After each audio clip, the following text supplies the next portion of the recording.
Oh, So, well, yeah. so how do you compare? This is a big one for me because there's two narratives. There's the Trump is kicking butt in the economy and everything is great, and then there's the everything bubble fiscal cliff about to pop. Now, I love Trump, but I don't believe that the economy is doing all that well. I think we're facing the end somehow. What do you think Uh, about those? well, 100%.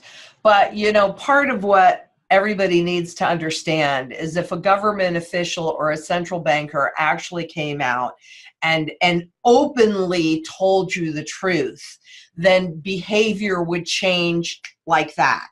And they don't want the behavior to change. So their job is to be a cheerleader to your face while they are to your back, if you know what I'm talking about. Yeah. Actually, this is a report that I'm running later today, or had just run, depending upon when this airs. And it's really all on the fate of the consumer.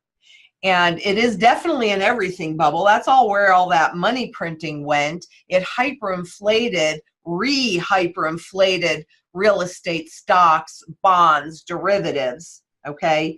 So there's your everything bubble. But at the same time, consumer spending is almost 70% of the global GDP. And the balance of the spending comes from the government, which taxpayers are responsible. And all of that spending, or not all of it, but at most by a very wide margin, most of that spending is done by taking on debt. I mean, prior to '89, income plus savings was enough to spend, to accommodate your spending. But after '89, that's when that shifted, and inflation, because wages never keep pace with inflation by design, people, in order to maintain their standard of living, started taking on more and more and more and more and more and more debt. Now, the key in here is that debt has been turned into derivative securities by Wall Street and turned into products that are now fully embedded in retirement plans, because they are in mutual funds, they are in ETFs. That means variable annuities, 401ks, IRAs, 403bs, you name it, has these derivative time bombs embedded deeply within the system. So if the consumer stops repaying, stops spending, stops taking on debt, that could easily be overwhelming to the central bank's ability to hide the next catastrophe. So that brings to mind, of course, retirement, Social Security, Medicare, all of these things that they can't afford as it is anyway. Those things are going bankrupt. But do those things just die overnight during the reset? Well, they don't really die overnight. And, I think part of it is they will use the crisis to pull back some benefits that they pay. But even if they index, and they've started in this country, President Trump is now proposing to index some gains against inflation, right? Now, they've indexed Social Security against inflation, and of course, it never really keeps up because they just change how they account for inflation.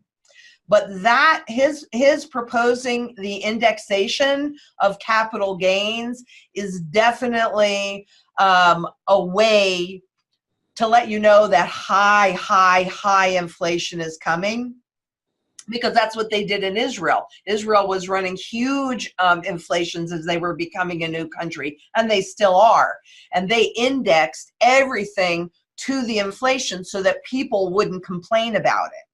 So now this is a recent thing for them to talk about indexing gains to inflation. And that sends up, for me, that sends up a big red flag, because they know darn well that they are going to push prices higher faster.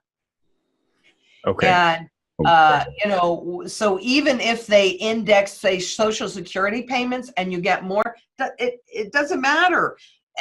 As you said in Venezuela, you know, if it takes a stack of bills like this, you can't even see the top of my hand to buy a loaf of bread, it's because those bills have no value. So Social Security, even if they don't stop it, because I think there'd be too big an outcry over it, it's frankly irrelevant because they're giving you dollars that have no value. Big deal. so with inflation, you bring up an interesting thing there. We've seen just years and years of money printing, just massive money printing, and we've had inflation. I mean, there's the official rate, then there's the shadow stats rate where they track it the old way, and it's much, much higher. And I And tell he's people, brilliant. yeah, and I tell people, you know, go look at your personal, like, top 10 items that you buy and compare it to 10 years ago.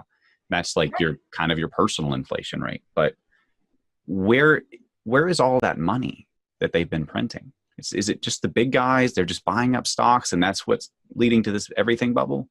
Well, you know, that's a really interesting point because number one, it's easy for us to say that they're just printing money, but it really is much more than that, because in order to print that money, they're creating debt. So remember, taxpayers are responsible for any government debt that they take on, and we're running massive deficits, and this will happen now as far, you know, as the eye can see. And the biggest part of that happened when the crisis began in 2007, 2008. So, but what happens when they do that is the value of the currency goes down and down and down.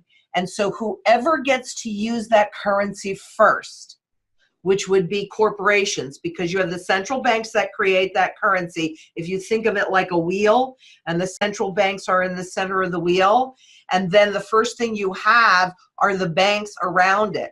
The government does not go directly to the central bank to borrow that money. They have to go to the commercial banks to borrow that money that the central bank creates. That puts the commercial banks at a huge advantage. Then it goes to the government and other corporations. By the time it trickles through to you and me, we're on the furthest side of the spoke. It has lost a tremendous amount of value. And all of this new money, I mean, you know, you've been following my work. I always look at what are the insiders doing for themselves, right? And so in you know, theory and even in reality, because of the way the system is set up, the stock markets are supposed to inflate at or near or above the true rate of inflation. And who really owns most of the stocks? Okay. It's the insiders. It's the one percenters that do. And even for those of us that believe that we own it through 401ks or other retirement plans or pension plans, well, in reality, what you have is a contract with those that manage other people's money. And it's another way to generate hidden fees that you don't even realize that you're paying. Mm-hmm. So it's really a wealth transfer mechanism from the many, from the masses, to the few, to those at the top, the one percenters, the bankers, the corporations. And look at corporate profits. I mean, good God, they are exploding, the highest levels ever. And understand this about those corporate profits. Well, those are coming from sales, right? The sales of their goods and their services. And it's the sales of those goods and those services that define what the inflation rate is. But wages don't keep pace with those goods and the services, and that's what enables that income inequality, so that the guys at the top of the food chain, the insiders that are managing these corporations, the boards of directors, etc., that's where that money is going. The John Q. Public, that's not going there. And that's really the big problem, because the question is, how much more debt can the consumer absorb? Now, they did just change the way that the credit ratings were calculated. And that went into effect the end of 2017. And then, of course, we know we had the tax breaks and the repatriation that came in early 18, right? But that whole point, 18% of people with a credit history, and this is like the lower end of the credit scale, their scores were raised by up to 30 points or more, which enables those that can least afford it to take on credit. Oh my God. This is like, don't change behavior because we need you to keep borrowing. It's a product. It's in everything. And this is how we make our money. So we don't care if you can't repay it. Just keep borrowing. Unbelievable. Yeah, these guys benefit. It doesn't matter. They can withstand a big crash, but I assume that this is going to be. I'm sorry. Right? What happened in 2000? Everybody's talking about what happened in 2008. The big guys got bailed out. Mm-hmm. And it's going to be worse this time, right? Oh, much worse, because they don't have the same depth of tools that they had then. And what's been really interesting for me is listening, like this morning, I was listening to Bernanke, Geithner, and Paulson at the Brookings Institute justifying their behavior. And I wonder, when I listen to them, I wonder about the truth in what they're saying. Because Neil Barofsky, if you guys have not read his book, Bailout, Megs, I think it's over there.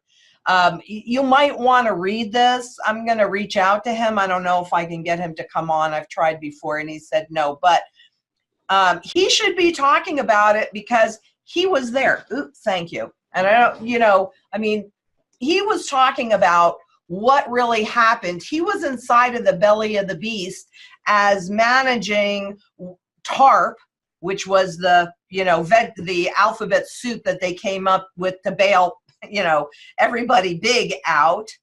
And what he says in this book and his experience is very different to what I hear these guys who want to create this legacy and this image of we were only trying to help and all of that.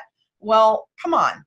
When you as an individual look at what's happening on Main Street, because memories are short, we don't really remember it, but we're still feeling that pain.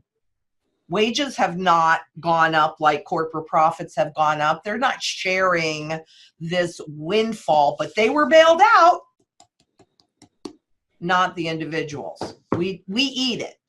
I think if I recall, Bernanke's the same guy that said the internet would never take off.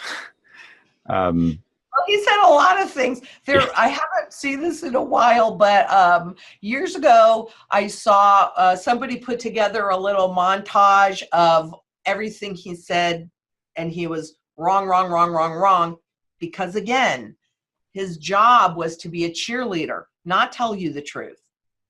His job is to make you feel confident that they know what they're doing and they have it under control. Fair enough. And you mentioned about this next crisis. Mm-hmm. Well, I recently read a piece by Larry Summers, and it was at I'm pretty sure it was for the Peter G. Peterson Foundation, and he put together this whole little PowerPoint on how wonderful and successful quantitative easing was, because really the central banks made an awful lot of profit off of this QE and all of these bailouts, which that's not really their job.